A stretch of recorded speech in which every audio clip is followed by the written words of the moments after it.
ယနေ့မင်္ဂလာရှိတဲ့ရက်မြတ်အခါသမယဖြစ်တဲ့မန္တလေးမြို့ရဲ့အထင်ကရကျက်တရေဆောင်ဝိုင်မန္တလေးဟိုတယ်မင်္ဂလာခမ်းမမှာအတီးလန်းပြလှပတင့်တဲ့ကျက်တရေရှိစွာကျမပြုလုပ်နေတဲ့မင်္ဂလာခမ်းနားသဘင်ကြီးကတော့သစ္စာတရားကိုလက်ကင်ပြုလို့လေးနဲ့တဲ့ချစ်ချင်းမြတ်တာတရားတွေနဲ့အတူထာဝရဆောက်ရှောက်ပေးသွားမယ်မင်္ဂလာသတို့သားမောင်စင်မင်းဝေခကိုစင်နေအရာရာပြန်လဲနားလေလို့အင်တာပါမီဖြစ်တဲ့အပြက်တာဝန်ရှိပြီးဂုံရှိန်တင်သောမိသားစုဘွားတစ်ခုကိုဖန်တီးတည်ဆောက်ပေးတော့မယ်မင်္ဂလာသတို့သမီးမမြတိတ်လိုင်းတို့ဤထိမ်းများလက်ထက်မင်္ဂလာအခမ်းပွဲမင်္ဂလာခမ်းနားအစီအစဉ်ပဲဖြစ်ပါရဲ့ရှင်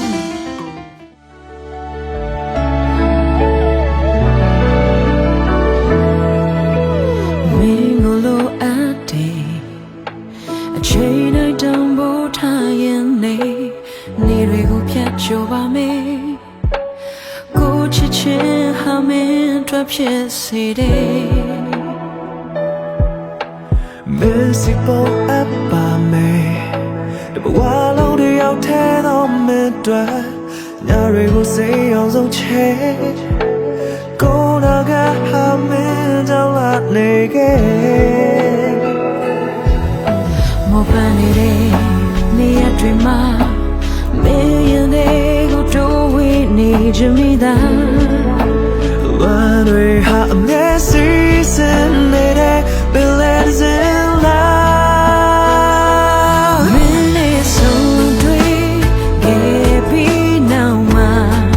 ကိုပျော်ရွှင်နေပါတယ်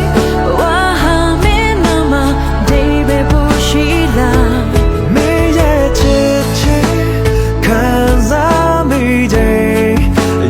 ရာကိုရင်ဆိုင်မယ်အာအင်းလုံးလုံးခဲမင